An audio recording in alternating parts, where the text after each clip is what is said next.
Ooh, girl. You are so cute. Channeling your inner fairy godmother, Miss Beyonce herself. Yes, ma'am. Wham, bam, thank you, ma'am. Look at those highlights. Girl, look at those low lights. Oh, my God. You cute or whatever. If you want to know how I got this look, just keep on watching, girl.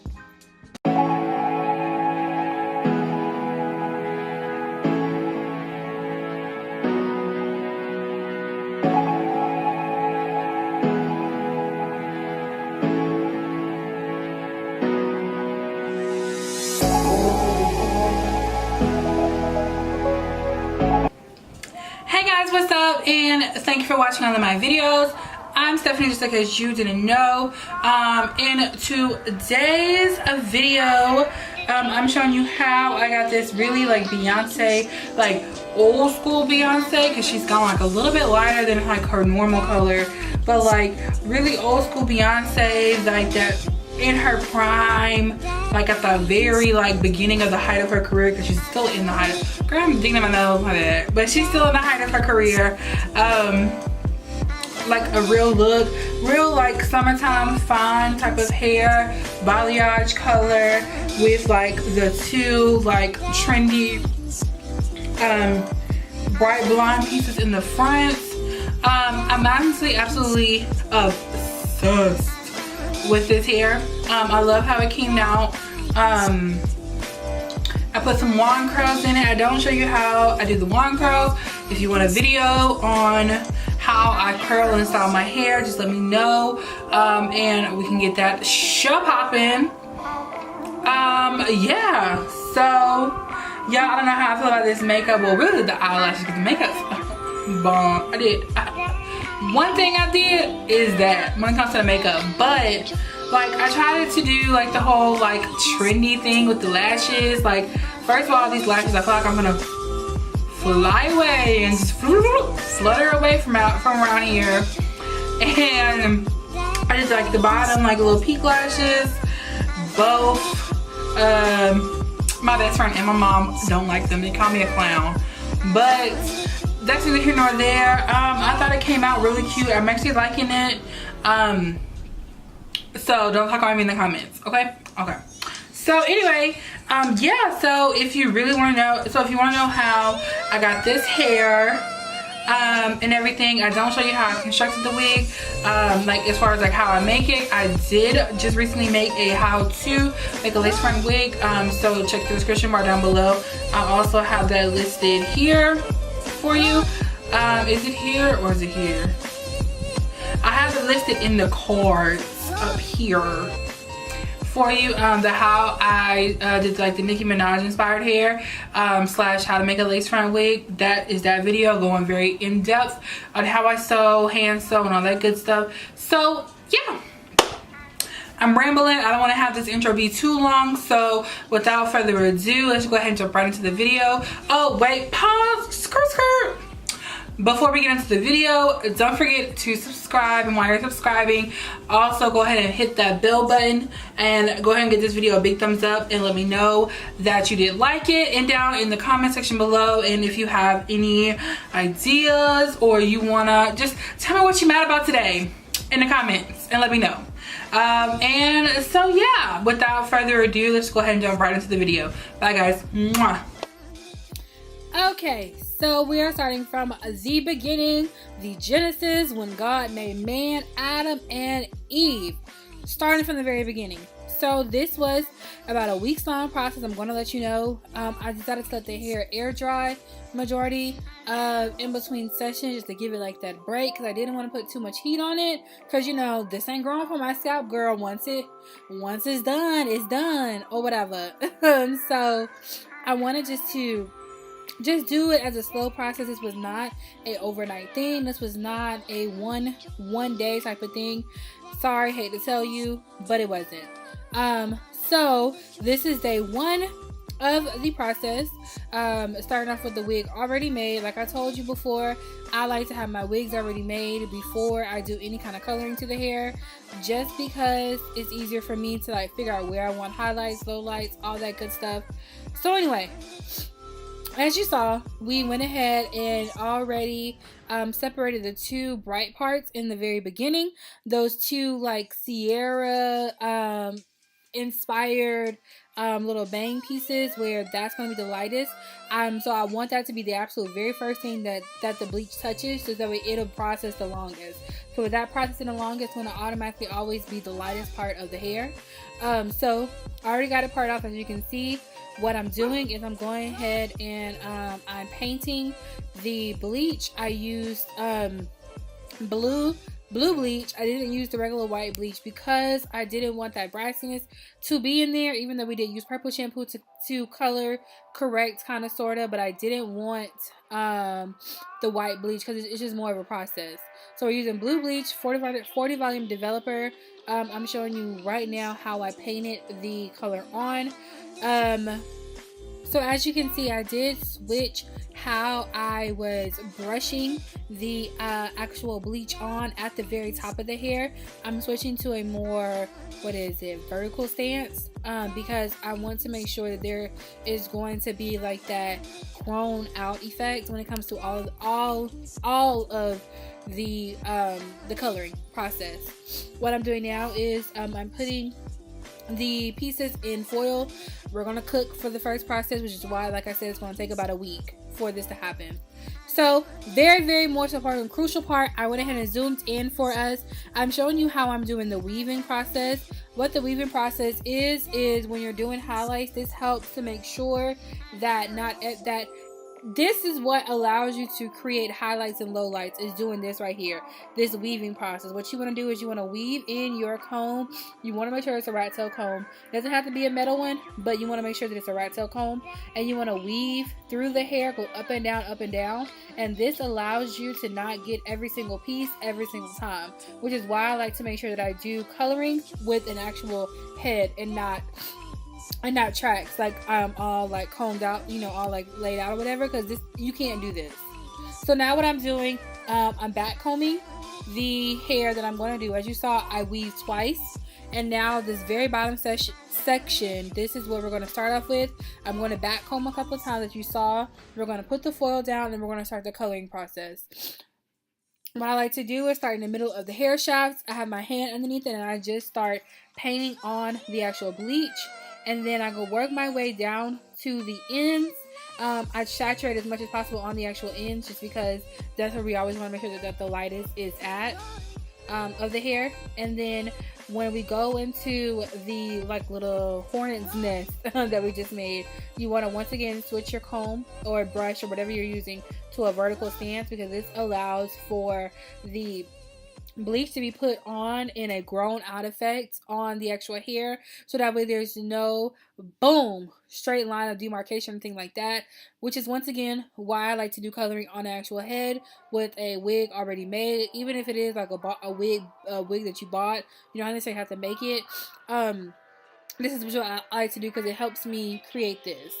So I'm just speeding through it, and what I do is I do every other section. So as you saw, we weave twice. So what that means, we did the bottom section, we skipped the middle row, and then we're going to go to that very top section, which was the first section that we weaved out. And we're just going to keep doing this process for each section over and over and over again until we're completely done with the head.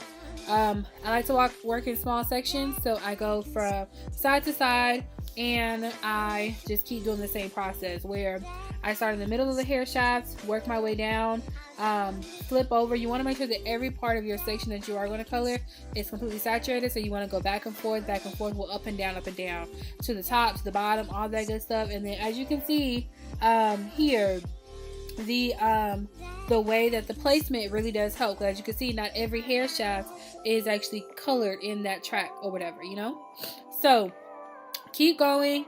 The most vital part is the frontal, of course, because that's like the front of our head. So you want to make sure that you're paying close attention to that part when you're actually coloring and stuff like that. But we're going to just keep doing the same process. We're going to weave, we're going to create a hornet's nest, and back comb or tease or whatever you want to call it. And then we want to just paint, and the painting process is completely yours. Freehanding it is whatever your preference is. Just remember, the way you paint the hair on is how it's going to look in real life once it's washed out. So keep that in mind. Freestyle this as much as possible, just because you don't, like I said, this is supposed to be like a real like sun-kissed type of look. We're not going for perfection with stuff like this. You never want to go for perfection with stuff like this when it comes to like these type of highlights and lowlights, because that imperfection is what causes the lowlights. Excuse me. This is what causes, you know, you to have that dimension, that body, without even having, you know, to create body as far as like texturizing the hair and stuff like that. This process right here is so crucial. The very first part is crucial. We're gonna bleach this hair twice. Which is why I said that I like to let the hair air dry over time and stuff like that. Always, of course, the very top is going to be the most crucial of the hair. So as you can see, I kind of brought you guys in just a little bit more just to see how I did the top of the hair and all that good stuff. But you can see, you know,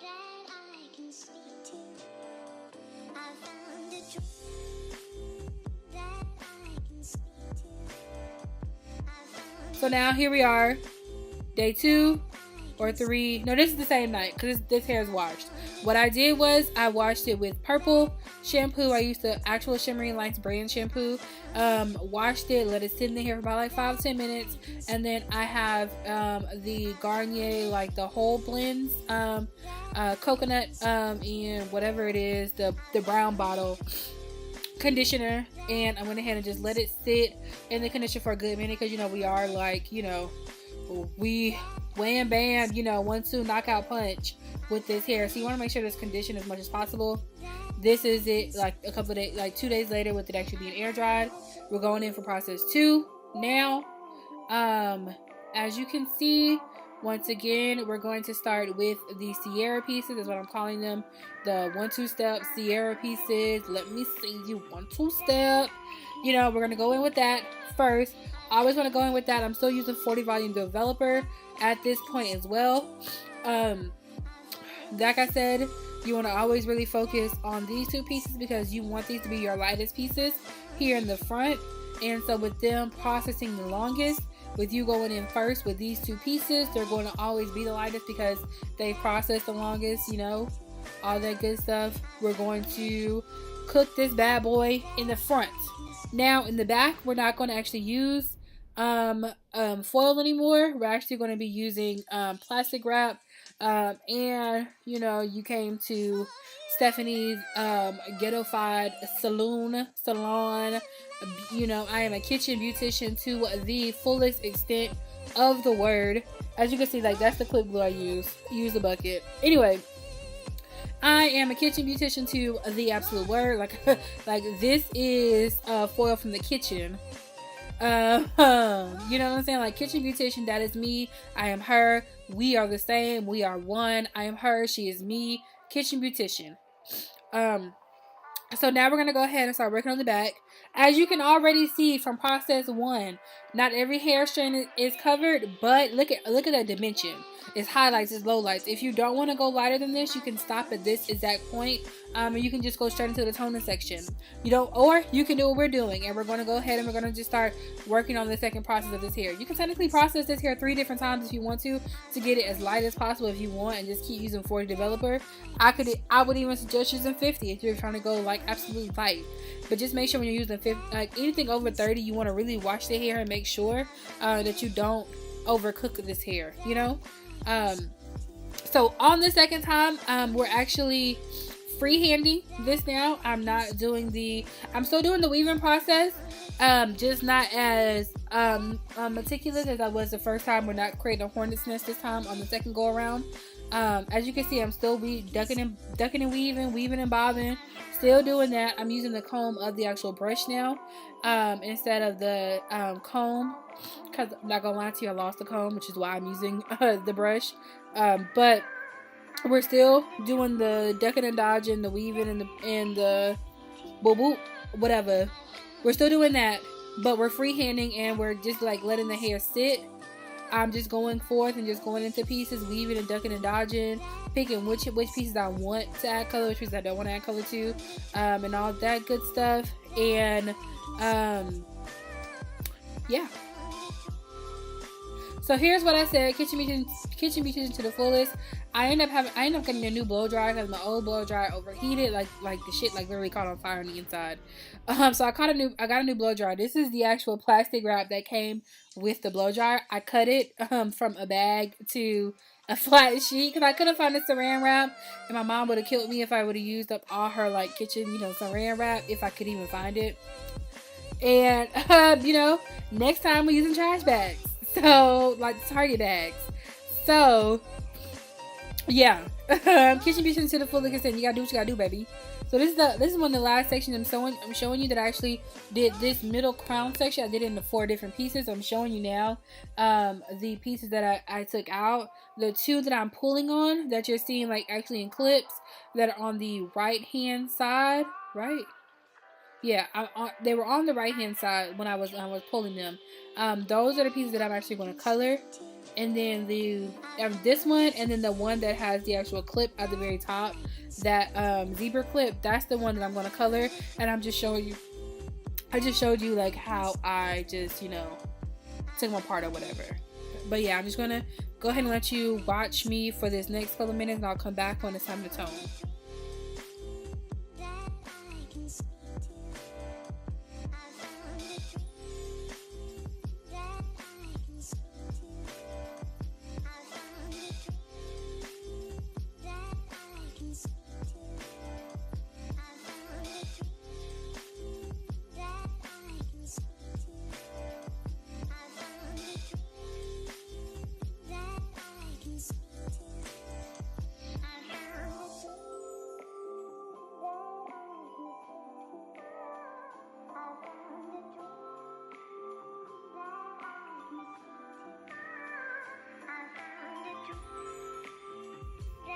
Okay, so we are back in action, girl.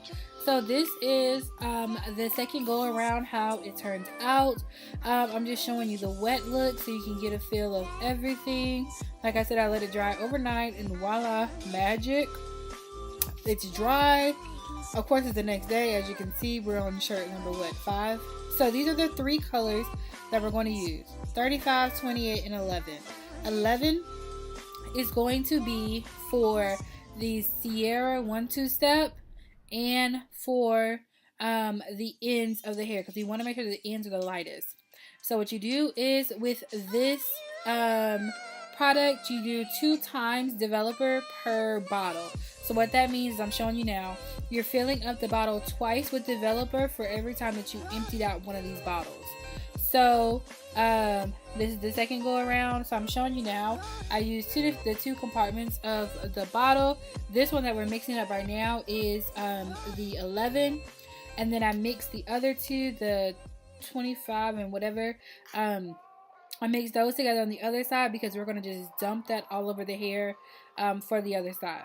So once again, as always, we're starting with the 1-2 step Sierra real quick, and we're going to go ahead and saturate this entire section with T11. That is the lightest color, blonde. I think it's like the lightest ash blonde, I think that's what it's called. You want to use that for this section. And like I said, what we're doing is we're using a toothbrush. I know. Woo, girl. Woo, child, the ghetto. Yes, ma'am. Wham, bam, thank you, ma'am. Once again, I told you guys, what am I? A kitchen beautician. Word of the day. So I'm using a toothbrush to go ahead and just place the product exactly where I want it. And it actually works out just because, the toothbrush, you can actually, brush. So it works out that I use a toothbrush to go ahead and do this, because we're going to actually use the toothbrush for the frontal. Now the frontal, because we don't want to stain the lace, you want to be very careful when you're going up to the roots. I know you're like, what? Why are we going to the roots? So I'm showing you right now which side we're using. We're using the other side that has the 2 colors mixed together. We're using that on the very top of the hair, and then like I said, the T11 is going to be mixed in on the ends of each of the hair shaft. Not each, but of the hair shaft. So what I'm doing now is I'm just going in, I'm just saturating the hair section by section, and I'm going to go ahead and just try to get as much hair as possible without touching the roots, because we're actually going to use the toothbrush, like I said, for the frontal to get those roots, to make sure that we do not stain the lace.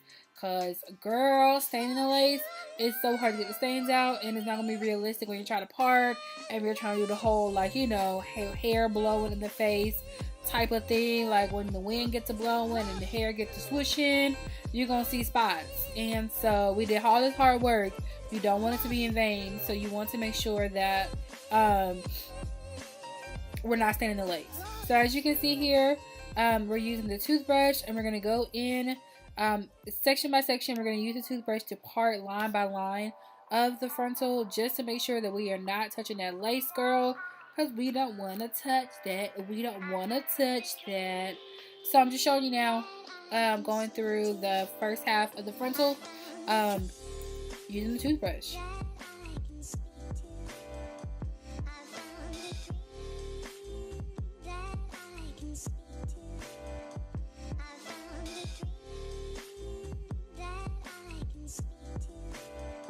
So now what we're going to do is we're going to work on the ends now.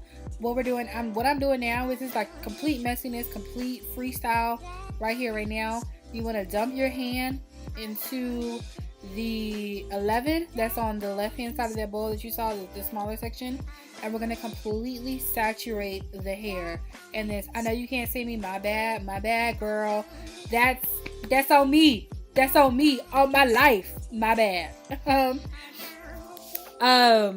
My bad. You can't see it, but now you can, because I'm trying to like pull the hair up in frame. I didn't even realize I was this much out of frame. So like I said, my bad. So make sure the ends are saturated. Now I'm going on the other side of the frontal, back in with those two colors that were mixed together, to go ahead and just make sure that the frontal is all good and protected. And then once I get done with the frontal, I'm going to just completely dump product on at a time. Right here, this is what we're doing now. So what I'm doing now is completely dumping the hair. Like, I'm just taking big globs at a time of the color, and I'm just plopping it on. Like, see, just plopping it on. Like, you see how thick that is, girl? We just going in and we working with it. You want to just make sure that even though there are some black pieces, there's some brown pieces, there's some blonde pieces, the toning is like the most vital part of any coloring process when it comes to like going blonde. Toning is so vital, just because it allows for the color to get that brassiness and all that good stuff out, and it makes the color that we want it to be. So we're going ahead and wash that out, and boom, here is the final product. I'm going to go ahead and just blow dry it for you. I'm not going to actually blow dry it, the whole entire thing on camera, because the girl took me like an hour because his hair is so thick. So this is how it looks, and then this is its style. I curled it and all that good stuff. So yeah, I hope you guys truly enjoyed this video. If you want to see a styling video, let me know. I can put that together. And so yeah, don't forget to comment, like, and subscribe, and let me know what you think about it in the comments. And tell me what you're mad about today, sis. And I'll see you guys in my next one. Bye, guys. Mwah.